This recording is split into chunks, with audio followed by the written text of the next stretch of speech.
I think the way we responded, like we just talked about when we went on that, The drama surrounding Caitlyn Clark and the WNBA has reached a boiling point, and Stephen A. Smith is leading the charge, calling out the league for what he sees as a clear mishandling of its biggest star. His frustration is palpable as he delivers an impassioned critique of the way the WNBA has allowed Clark to be treated like a piñata at a toddler's birthday party. But this isn't just about fouls on the court. It's about something deeper, something that could carry legal ramifications. It all started with the 2024 U.S. Olympic roster, when Clark was shockingly left off. Stephen A. had already declared it a mistake, but now, witnessing Clark endure physical punishment without so much as a whistle, he's escalating his concerns. This is more than just a sports controversy. It's a civil rights issue, according to Stephen A. He paints the picture of Caitlyn Clark enduring what he calls a civil rights crisis in high tops. Every time she steps on the court, it's as if she's been handed a one-way ticket to a collision course with the WNBA's unsanctioned rough play. See from the bench that maybe might be a little bit different of a perspective than maybe our point guard is seeing, or, any. Stephen A.'s fiery rhetoric is unmistakable, and this time he's not holding back. The WNBA had its chance for mainstream relevance, a once-in-a-lifetime opportunity to capitalize on Clark's star power. But instead of protecting its golden ticket, the league has watched as its best asset gets slapped, poked, tripped, and physically battered, all without much support from the referees. Every call seems to favor the aggressors, and Clark, the player who should be elevating the league, is left to fend for herself. It's not just about the physicality of the game, it's about how the league's leaders are turning a blind eye to the mounting dangers Clark faces. What's worse, according to Stephen A., is the deafening silence from the WNBA's leadership. Where's the public outcry? Where's the statement defending their star? Instead of rallying behind the player who is single-handedly drawing in new fans and record-breaking ratings, the league lets her face unprovoked violence on the court. In a world where LeBron James wouldn't be treated this way, why is Caitlyn Clark, one of the most exciting players in the game today, forced to take this abuse? Stephen A. demands answers, and he's not just playing for drama. His words hit hard because he knows the stakes. Clark is undeniably a phenomenon. Her statistics are mind-blowing. 31.5 points per game.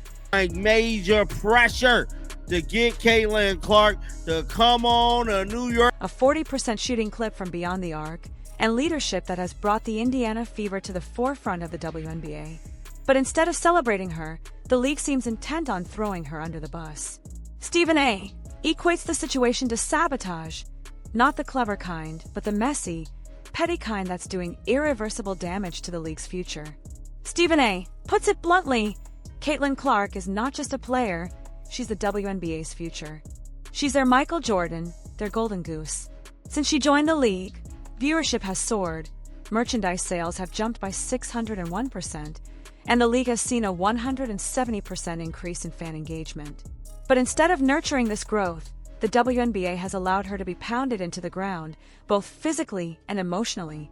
And the reaction from the league? Crickets. Radio silence. It's as if they hope the problem will just disappear if they ignore it long enough. Caitlyn Clark to the New York Liberty? Confirmed? You guys? For real? Meanwhile, Stephen A. is watching this play out in real time, and his outrage is palpable. He's seen this story before. He's watched leagues rise and fall on the backs of stars, and he knows what happens when a league squanders its chance at greatness. Caitlyn Clark is not just the most exciting thing to happen to women's basketball in years. She's the reason the WNBA is even relevant right now. Without her, the league would be back to the days of obscurity, airing on late-night TV when no one is watching. And yet, some players seem to think that Clark needs to earn her place.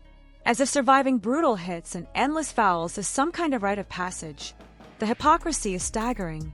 The same players who claim she hasn't earned the respect seem to have forgotten that Clark is the reason the WNBA has a shot at mainstream relevance. Yet, they refuse to protect her, preferring to hit her with the excuse that physicality is part of the game. Stephen A. isn't buying it. This isn't basketball, it's a free-for-all, and the refs are doing nothing to stop it.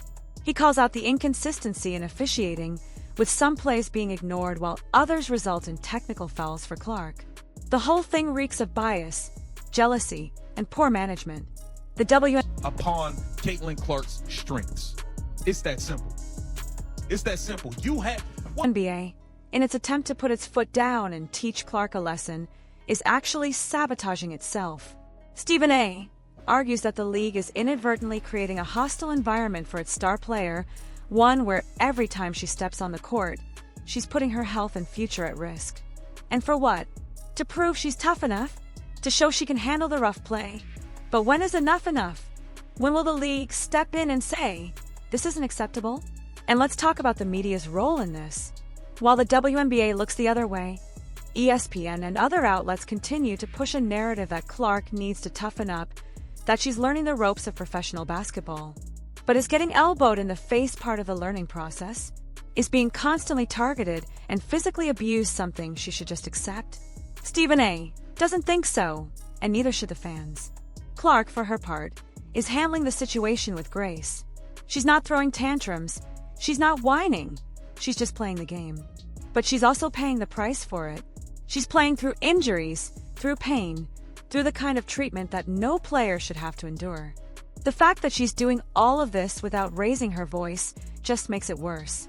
It's as if the league is punishing her for being too good, for making the game exciting, for bringing in new fans. It's the worst kind of jealousy, the kind that is so deep-seated it's willing to ruin the entire league for the sake of a grudge. Stephen A. isn't just criticizing the league, he's calling for justice. He's demanding that the WNBA take responsibility for the abuse that Clark has faced. He's urging them to recognize that what's happening isn't just a game, it's a crisis, one that could have serious legal implications if left unchecked. It's not just about the fouls, it's about how the league has failed to protect its most valuable player. It's about how Caitlyn Clark is being mistreated, and how no one in power seems to care. The stakes couldn't be higher. If the WNBA doesn't act soon, it could lose its star. A star who is already being courted by overseas leagues, and who could easily walk away from the game if things don't change. And when that happens, the league will have no one to blame but itself. Caitlyn Clark deserves better. The fans deserve better. And Stephen A. Smith, in his own unfiltered, unapologetic way, is making sure everyone knows it. The WNBA has a choice. They can either protect their future or let it slip away into the hands of jealousy, bad officiating, and poor management. The question is, will they wake up in time?